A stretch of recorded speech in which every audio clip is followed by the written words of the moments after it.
Selamat pagi, siang, sore, dan malam kepada Bu Arin. Salam Don Bosco, saya Bosco Nian. Hari ini saya Martin Indra, nomor absen 26, kelas 12 IPA 1, akan mempresentasikan tentang ujian praktek difosis dan osmosis. Dasar teori.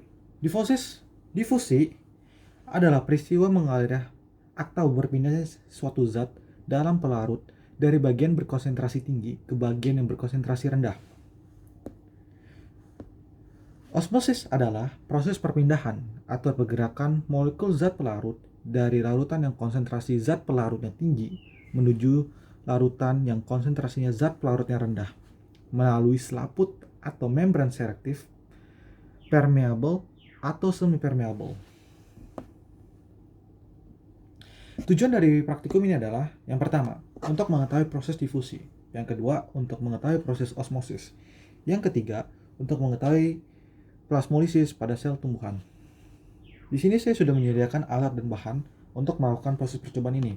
Yang pertama ada mangkok dan kentang, ada timbangan,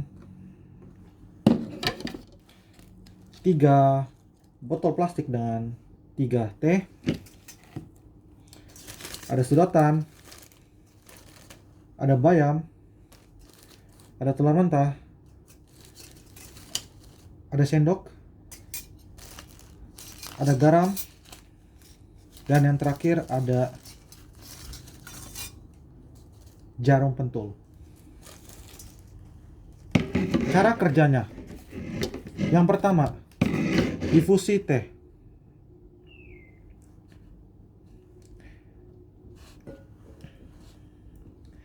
Siapkan 3 buah gelas yang sudah berisi air dingin, air panas, dan air biasa. Masukkan teh celup secara bersamaan, didiamkan selama 5 menit. Amati perubahan yang terjadi pada masing-masing gelas.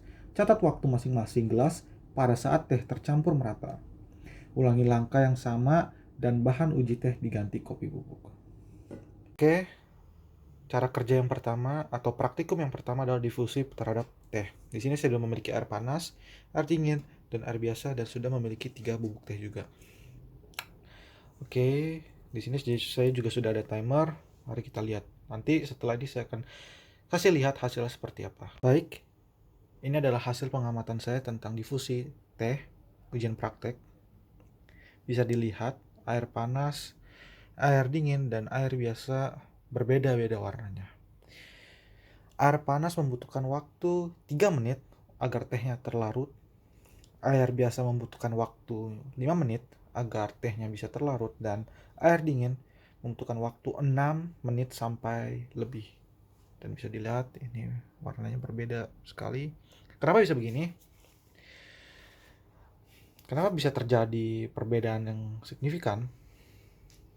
Karena suatu zat pelarut akan berkonsentrasi terhadap zat pelarutnya.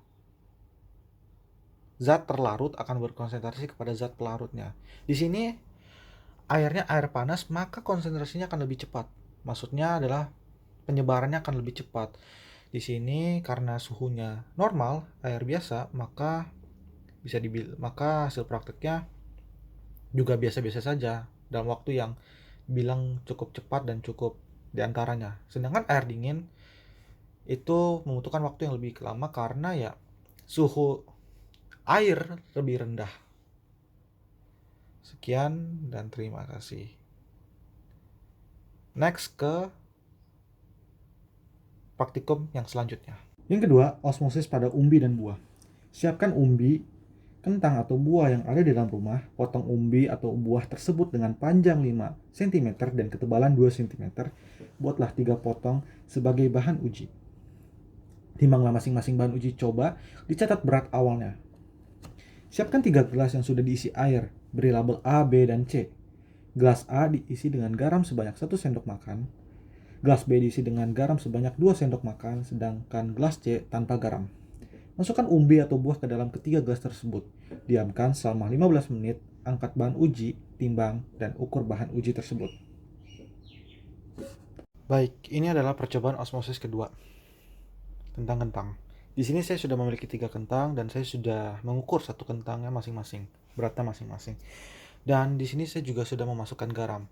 Gelas A saya masukkan 1 sendok makan garam, yang ke B 2 sendok makan garam, yang C tanpa garam. Pastikan kita mengaduk rata garamnya dan air tercampur. Setelah sudah kita pastikan terlarut dengan sempurna atau sudah merata aduknya, kita masukkan kentang dan kita diamkan selama 15 menit, lalu kita timbang kembali. Oke, setelah menunggu 15 menit direndam di dalam air garam, maka bisa dilihat kentang A yang bagian paling kiri memiliki warna kekuning. Yang B lebih kuning lagi, sedangkan yang C putih. Dan panjangnya tadi saya sudah mengukur, yang tadinya yang A 5 cm berkurang menjadi 4,7 cm, yang B menjadi 4,4 cm, yang C bukannya berkurang tapi malah bertambah 0,2 cm. Jadi 0,2 mm. Jadi 5,2 cm.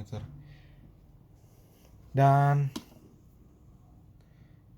teksturnya kentang A tidak mudah patah tuh.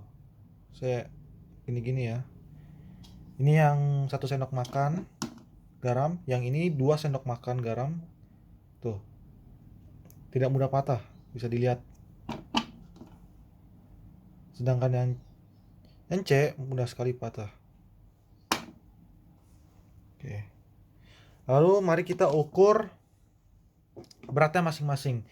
Berat kentang A tadinya 0,53 gram. Coba kita timbang dulu.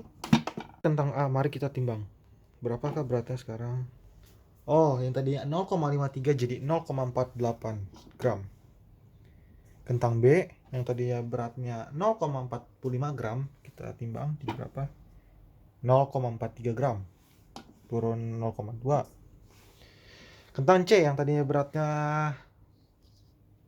0,51. Kita lihat turun jadi 0,50. Ini percobaan osmosis yang terakhir, yaitu menguji pada tumbuhan herbal. Di sini saya sudah memiliki 3 gelas yang berbeda-beda. Yang satu gelas pertama diisi dengan 1 sendok makan garam, gelas kedua 2 sendok makan, dan yang ketiga tidak ada garam sedikit pun. Lalu kita akan masukkan batang kangkung yang sudah dibentuk seperti tanda plus di ujung-ujungnya. Kita masukkan dan kita diamkan selama 15 menit. Lalu kita akan lihat apa yang akan terjadi. Oke, ini sudah 15 menit tadi. Bisa dilihat batang bayam yang A, B, dan C mengalami perbedaan. Batang bayam yang dimasukkan ke dalam air garam selama 15 menit akan mengalami pemekaran. Sedangkan yang tidak diberikan masukkan ke dalam air garam tidak mengalami penyusutan sama sekali. Jadi kesimpulan dari proses praktikum difusis dan osmosis adalah, pada percobaan praktikum difusis yang tadi sudah saya lakukan adalah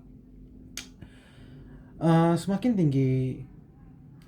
tinggi suhu air, maka semakin cepat juga dalam proses penguraian.